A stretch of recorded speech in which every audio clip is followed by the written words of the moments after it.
I gave you my heart.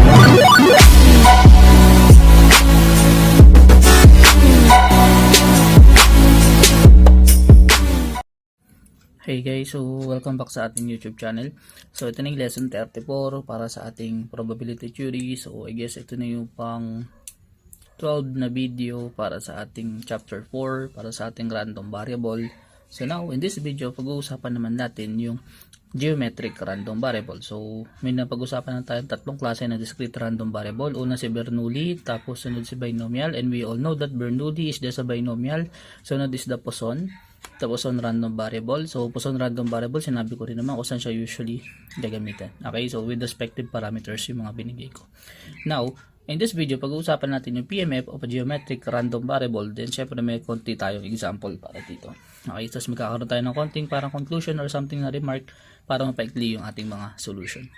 Okay, now suppose that independent trial, so again independent trial ulit or trials, each having a probability P, so P is between 0 and 1, so never siya magiging 0 and 1, so tandaan yan, of being a success and perform until a success occurs. So imagine mo may independent trial ang gagawin natin.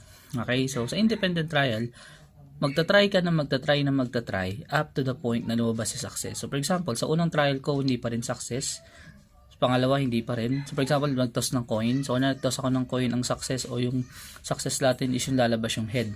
Okay, so sa unang trial, sa first 3 trial ko puro tail. Okay, then sa fourth trial lumabas lang yung head. So ayun yung ginagawa ng probability o yung geometric random variable na ito. Okay, so tandaan ang probability is in between 0 and 1. So meaning siya ay fraction, okay, or decimal na greater than 0 but less than 1. Okay, so now again, ayun yung sinasabi. Now, if we let x equal the numbers of trials required, then so the probability of x is equal to n. So ito yung ating random variable x, tapos ito yung event x is equal to n. Is just equal sa 1 minus p raised sa n minus 1 times p. So where p yung ating parameter. So note na yung p yung ating parameter. So p is the parameter. So at the same time siya yung probability. So ang kailangan ng natin dito is just the probability. Okay, also siya yung parameter para dito. Okay, so napakasimple lang ng parameter para dito. So tandaan, ayan yung ating gagawin. So now, dito ko naman papakita sa inyo na itong geometric random variable is a discrete random variable. So meaning kunin natin yung summation. So kunin natin yung summation. So nag-i-start from 1 to 2. So for n is equal to 1. For n is equal to 1.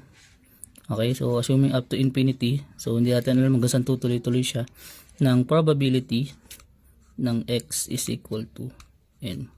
So note na ang sabi, para maging discrete random variable ka or distribution table, masatisfy mo yung properties ng pagiging discrete distribution. So dapat equal yan sa equal sa 1. Okay, so now substitute lang natin yan dyan. So now first time ko lang itong gagawin kasi medyo maikli din yung video, hindi naman ganun karami example na ito. So this is just summation for n is equal to 1 up to infinity ng 1 minus p raised sa n minus 1 times p.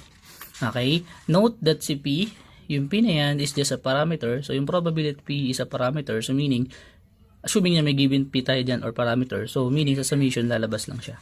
Okay, so therefore this is just equal sa summation for n is equal to 1 up to infinity, kasi ito yung p, okay, ng 1 minus p raised sa n minus 1.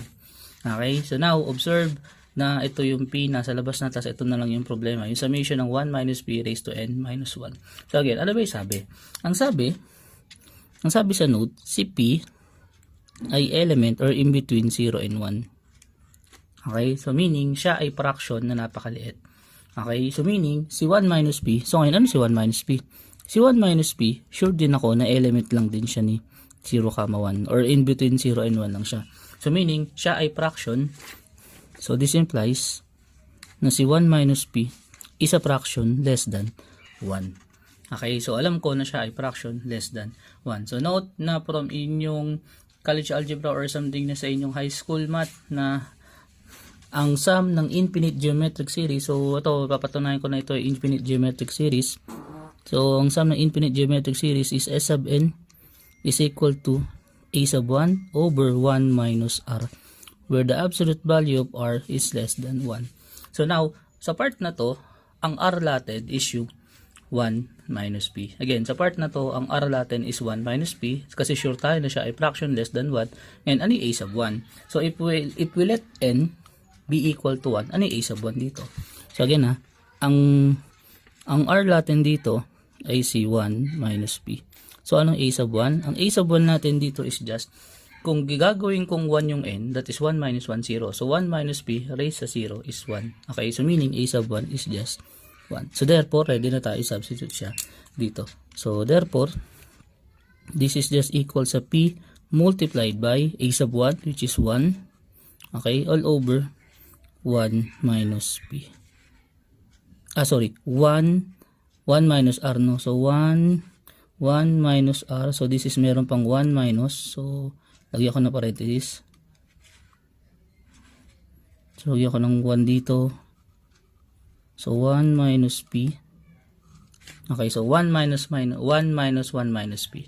Okay, then this is just equal sa P multiplied by 1 over 1 minus 1 plus P.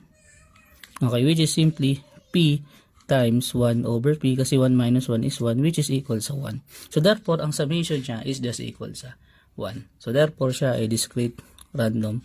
So, siya ay discrete random variable or nasa-satisfy niya yung property ng discrete distribution natin. Okay, so, again, siya ay discrete random variable, si geometric random variable. So, ganyan din yung gagawin nyo pag may pinagawa ko sa iba.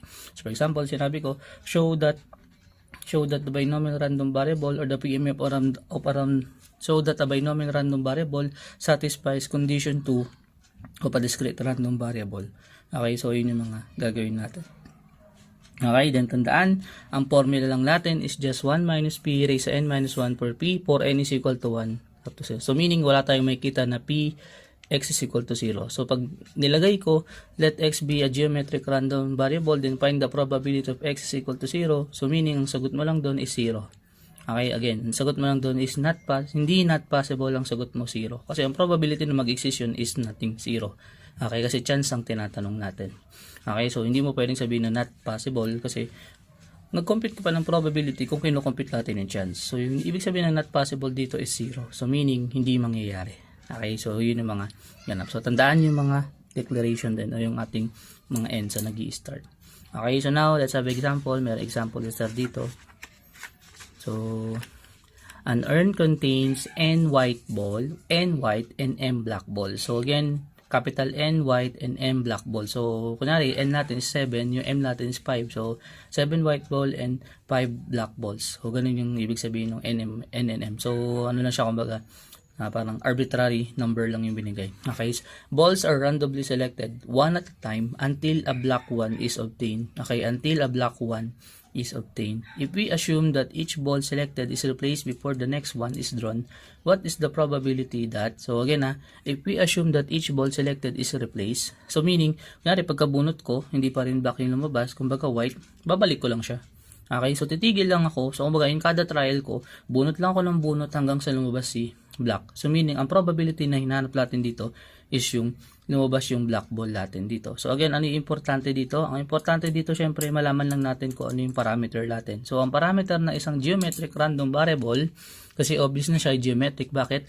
One at a time until a black one is obtained. Kumbaga, titigil ka lang hanggang sa dumating lang yung black one. So yung black one is obtained. Okay, so meaning, ang hinahanap natin na probability una is yung event kung saan lumabas yung probability na black. So ano yung probability na black ball yung mabunot natin? So we all know na yung probability is just, ano yung sample space? Ang sample space natin, yung n of s natin dito, is just yung n plus m. Tama, bakit? Ilang m, ilang white yun? N. Ilang black yun? M. So n plus m yung sample space natin. So this is just n plus m. Okay, now, ano yung probability na lumabas yung black ball? So this is just, lalagay ko lang sir yung m dito. So therefore, ito yung ating parameter. Ang P natin is equal to m over n plus m. Okay, so importante again sa geometric random variable is just the parameter itself. Okay, so now for letter A, we need to solve or we need to compute for A. So exactly n rows are needed. So this is just the probability of x is just equal to n. Okay, so now balik na tayo doon sa formula. Ano yung formula? The formula is just 1 minus p, then n minus 1 times p. So 1 minus p raised to n minus 1 times p. So this is just 1 minus p. So this is just equal sa 1 minus p. So lagay ko lang, this is 1 minus p. Lagay ko muna yung formula. Then n minus 1 times p. And we all know that p is m over n plus m. So let's substitute. So this is just 1 minus m over n plus m. Raised sa n minus 1, then times multiplied by m over n plus m. Okay, next is cross multiply natin, simplify natin further to. So this is just equal sa, so n plus m, okay, minus m all over n plus m, and raised sa n minus 1 multiplied by m over n plus m. Okay, next is just, siyempre cancel lang yung m doon, so matira lang dito is n, tama? So this is just n. So this is just equal sa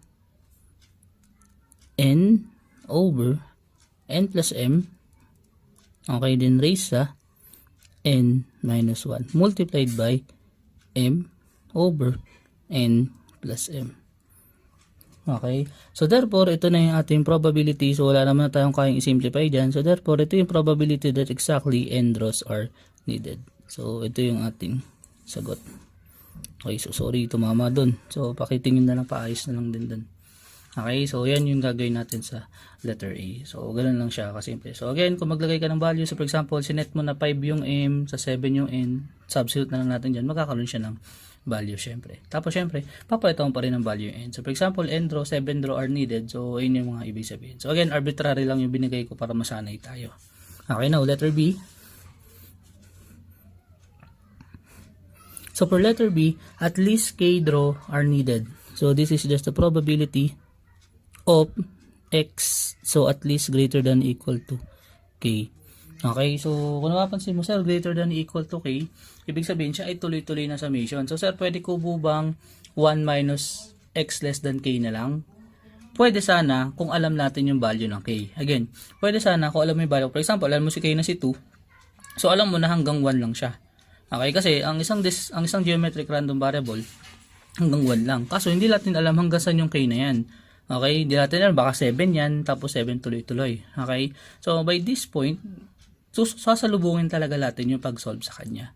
So meaning, so solve natin yung mga point na kung saan this is just the probability of x is equal to k plus the probability of x is equal to k plus 1 plus plus something, tuloy-tuloy. So aware tayo na yan ay kada isa ganito yung mangyayari.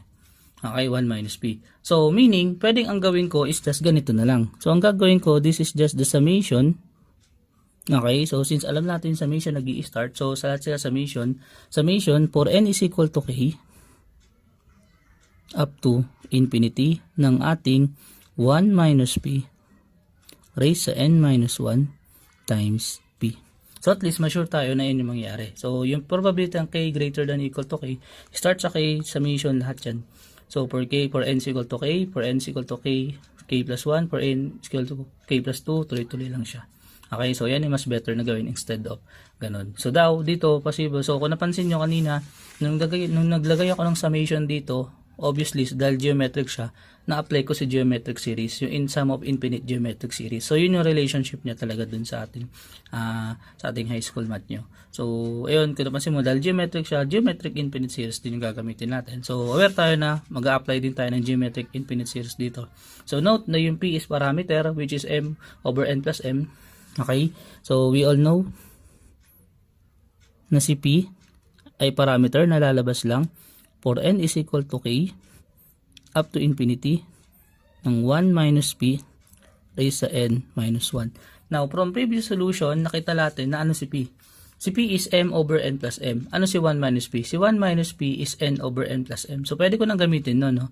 So, ulit ang 1 minus P natin in terms of this is N over N plus M. So, pwedeng substitute ko na siya dun.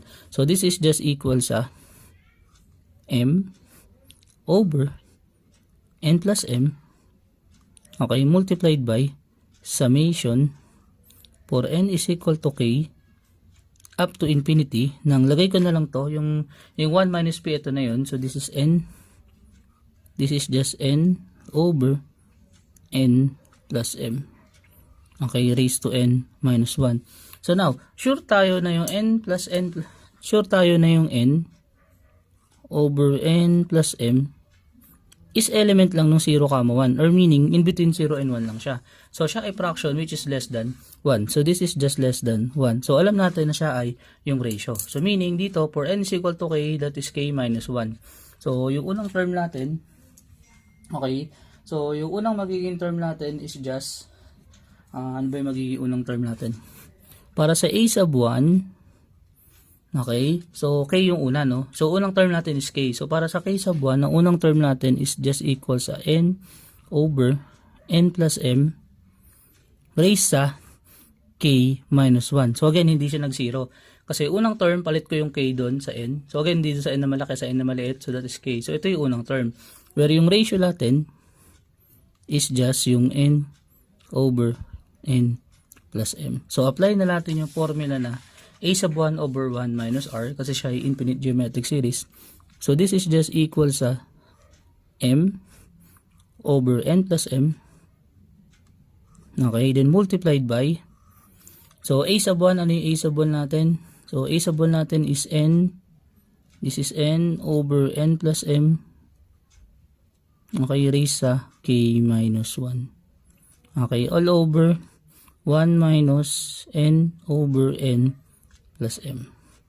Okay, so obviously, ang 1 minus N over N plus M is yung, ito naman, M over N plus M naman siya. Okay, so meaning sa ilalim is M over N plus M. So this is just equal sa M over N plus M. Okay, multiplied by, yung sa taas is N over N plus M raised sa K minus 1. All over, pag pinag-subtract ko yan, that is simply M over N plus M. Okay, so therefore, ito ay cancel. So therefore, ano yung probability? Ang probability na siya ay greater than or at least K is just N over N plus M. Okay, raised sa K minus 1. So ito yung magiging formula o yung ating sagot. Okay, so tandaan, pag nag-summation ka na pa forward or at least gagamit tayo ng infinite geometric series o yung sum ng infinite geometric series. Whereas hanapin mo yung A sub 1, hanapin mo yung R. So make sure na dapat yung R is less than 1. Pero sure tayo ng R is less than 1 dito kasi siya ay geometric series.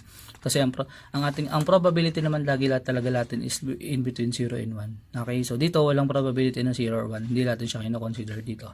Okay, so now let's have a remark. So since may na-derive ako dyan, so remark lang na ang probability, so bawas po, kumbaga dagdag formula sa inyo. Pag ikaw ay geometric RAM, kung if X is a geometric random variable, so we can use the probability of X greater than or equal to K is just equal sa 1 minus P raised sa N minus 1. Ay sorry, K minus 1 kasi K yung ginamit ko. Okay, kasi K ginamit ko dyan. So, check nga natin kung tama dito. So, sabi lang, pag greater than equal to K, 1 minus P raised to K minus 1. So, ayun nga, no? So, try natin. So, 1 minus P is just, ang 1 minus P natin is N over N plus M. So, ang lumabas dito is N over N plus M, tapos raised sa K minus 1. So, tama tayo. So, again, napaka-useful nito para sa isang geometric random variable. So, hoping na magamit nyo din to. So, that's all in this video. Hoping na na-enjoy mo at may natutunan ka. Okay, so hoping na pag-iiba-iba mo yung mga value nila. So, in next video, syempre alam mo na yung gagawin natin. Iko-compute naman natin or i-derive natin yung expected value tapos yung variance ng isang geometric random variable. So, again, thank you for watching. Hoping na may natutunan ka.